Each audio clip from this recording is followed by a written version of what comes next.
Welcome to Bharat Darshan YouTube channel. Like, share, comment and subscribe. Don't forget to press the bell icon. Let us start the video with unique celebration visuals in a small town in Madhya Pradesh.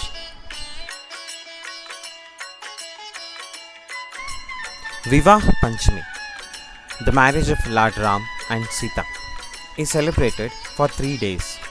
The town is decorated with flowers and lights.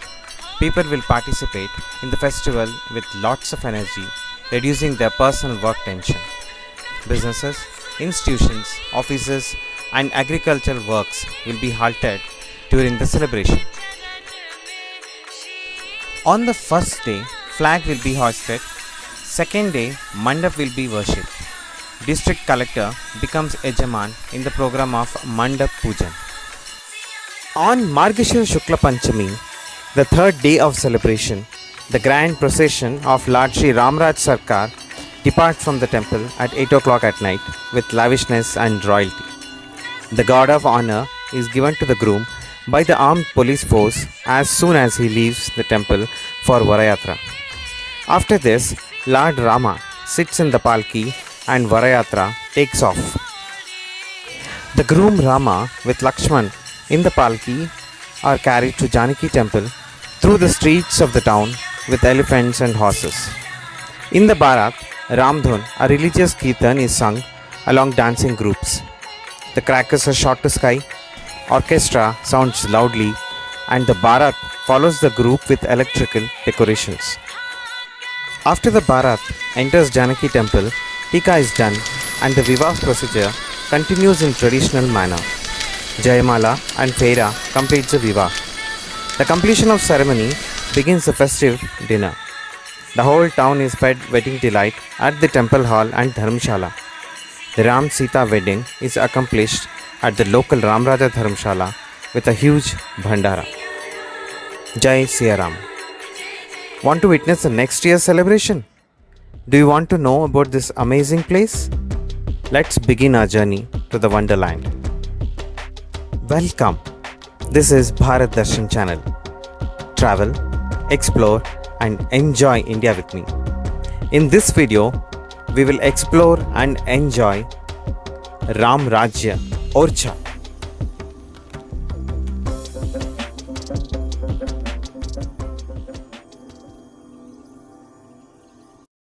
Orchha is situated in the heart of India. It is located in Niwari district of Madhya Pradesh. The river Betwa flows through the town. Orchha is around 16 kilometers away from historical city Jhansi. Orchha means hidden place. Indeed, it is an hidden gem in the tourism map of India. It is one of the best place can be covered when visiting Jhansi, Gwalior or Khajuraho. Orchha has many attractions which are memorable and delightful. Covered by rising hills, Orchha is battered with sweet aroma of custard apples. It is known for its grand palaces, beautifully carved temples and striking fort, situated on the banks of river Betwa. The town Orchha was built by Raja Rudra Pratap in the year 1501. This place was ruled by Bundelas for 2 centuries, which left a rich heritage to descendants as their architectural style was believed to be very unique. If one wants to soak in adventurous, religious and peaceful activities, then a visit to Orchha makes the tour pleasurable. Betwa or Vetravati is a river in northern India and a tributary of Yamuna. It rises in Raisan district of Madhya Pradesh Vindhya range and flows northeast through Orchha to reach Uttar Pradesh. Nearly half of its course, which is not navigable, runs over the Malwa plateau. The river Betwa enters into Yamuna at Hamirpur district in Uttar Pradesh in the neighborhood of Orchha. In the epic Mahabharata, Vetravati is mentioned along with Charmanyavati or Chambal river. Both are tributaries of Yamuna. Vetravati was also known as Shuktimati. The capital of Chedi kingdom was on the banks of this river. One can take a leisure walk and cross the bridge over Betwa river and retreat in the dense woods. Rejuvenate by sitting on rocks to encounter the sunset while spattering your feet in the water of Betwa river. Orcha has 14 chhatris or memorials for its rulers, situated near the Kanchan Ghat on river Betwa. These boasting huge towers have antique mural paintings in its interiors.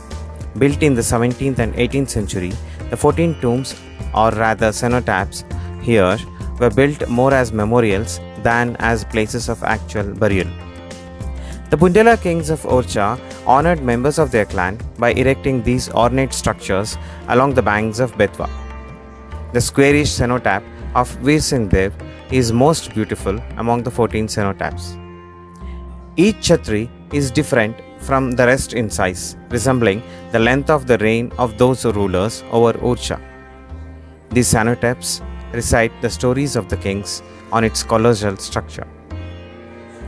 One of the important attractions in Orcha is the fort, which is located on an island in river Betwa, with a number of palaces to tour within it. The fort complex is divided in three parts: Jahangir Mahal, Raj Mahal and Rai Parveen Mahal. These palaces are built in a blended architectural style combining Mughal and Bundela architecture. Raja Mahal, the first palace in this fort complex, is well known for its murals depicting religious themes. The Raja Mahal was built in the 16th century by Madhukar Shah, who was a religious predecessor of Bir Singh Judev. The palace was used as residence of royal family till it was abandoned in 1783.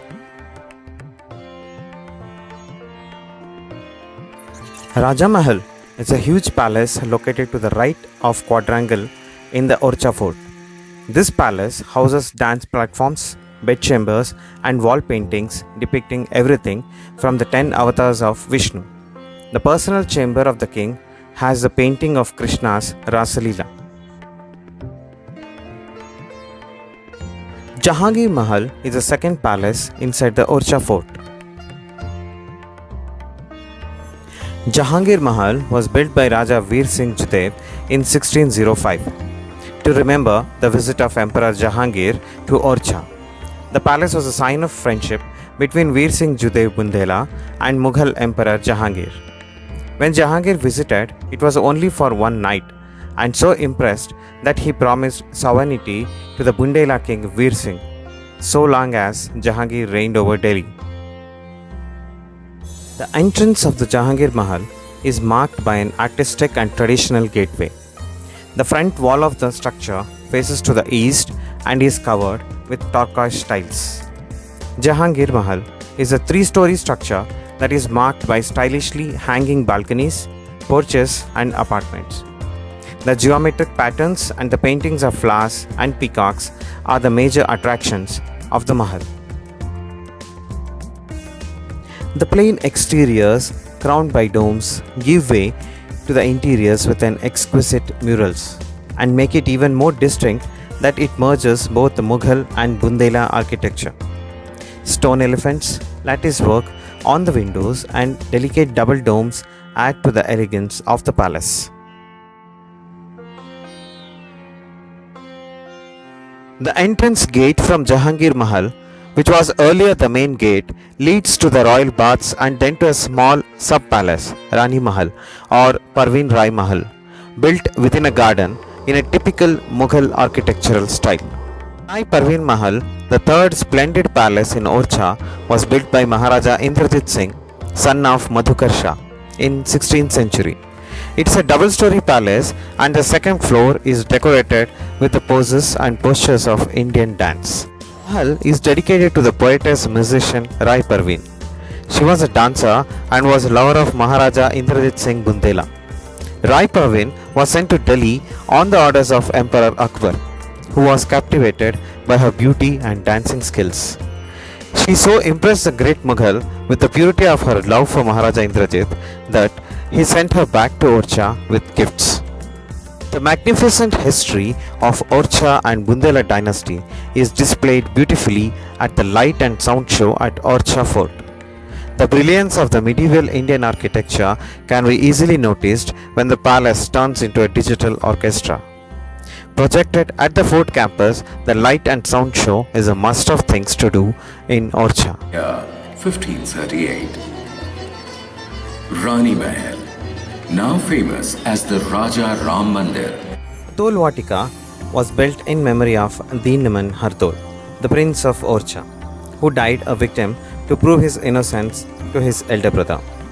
Hardol was the youngest of 8 sons of Veer Singh Bundela and was born at Datia. Jujhar Singh, the eldest brother, was angry with his younger brother because of his wife took special care of Hardol, which he could not tolerate and laid a death trap for his own brother.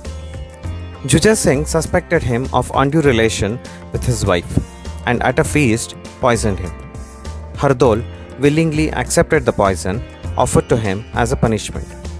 He died at the age of 23 years. After this tragedy, Kunjavati, sister of Hardol, in due course sent an invitation to Jujhar Singh requesting him to attend her daughter's wedding and do the procedure of gifting bhat, which is a tradition in the wedding. He refused and mockingly replied that she should have better invited her favorite brother Hardol.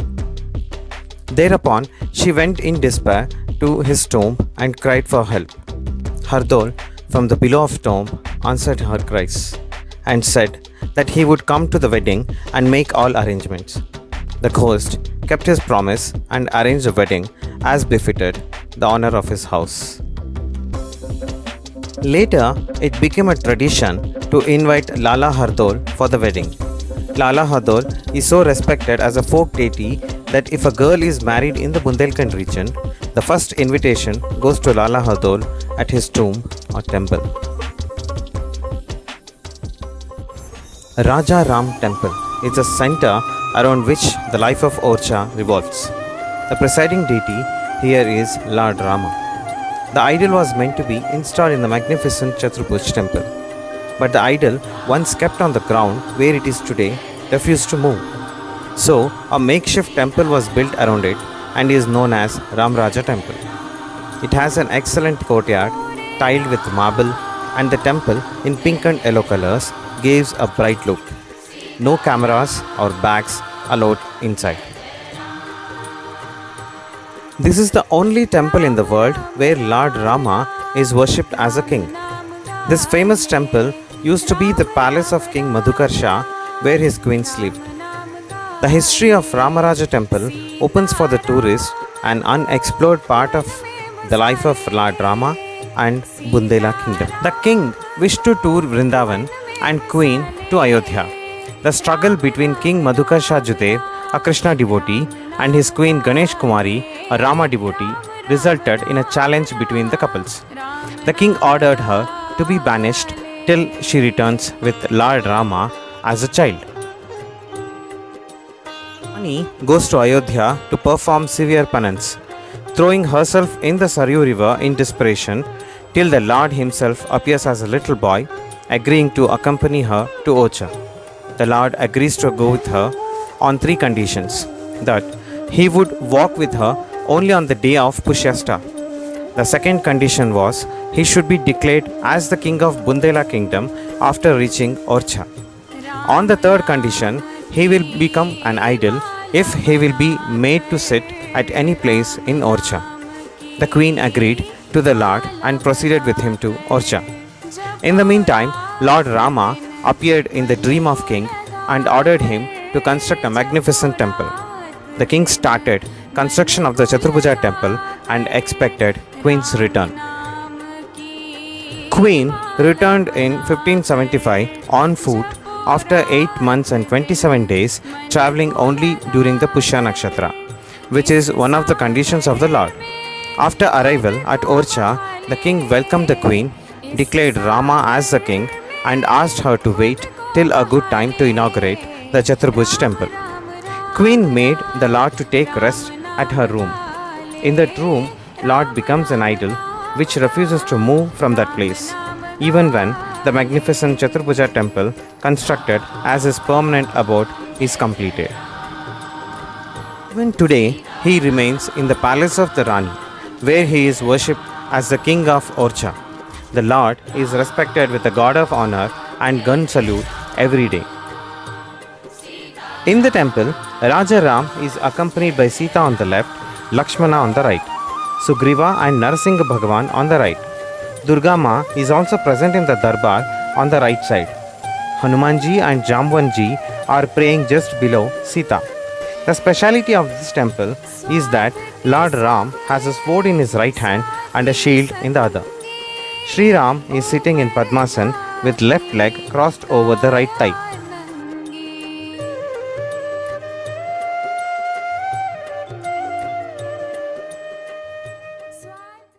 Chaturbhuja temple was built in the 16th century by the Bundela king Madhukar Shah. The principal place of this temple was built in such a way that the king could see Lord Krishna from the palace. This temple is one of the oldest architectural marvels of the Bundela time in the town. This temple has been decorated with religious symbols on the outside while the interiors are stark. Built upon a massive stone platform and can be reached by a steep flight of steps. The temple was specially constructed to enshrine the image of Rama, which remained in the Rajaram temple. The temple is dedicated to Lord Vishnu and houses an idol of Lord Krishna with 4 arms at present. On the list of things to do in Orcha, river rafting and kayaking should be the preferred activity one should indulge in. The turbulent currents of the water Betwa offer an adventurous trail. There are grade 1 to grade 2 rapids that would bring out the adventure. The rafting and kayaking adventurers pass along the beautiful chhatris of Bundela rulers, offering a magnificent view.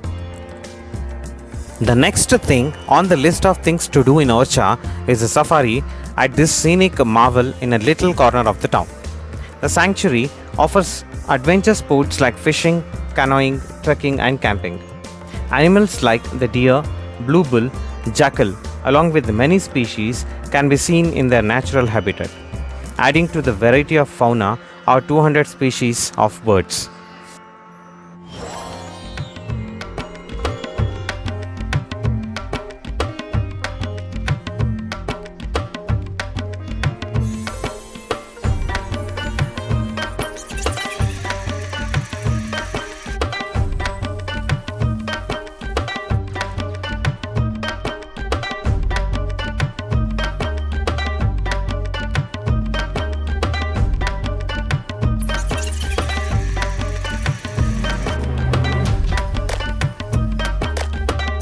This concludes the memorable virtual tour of Orcha.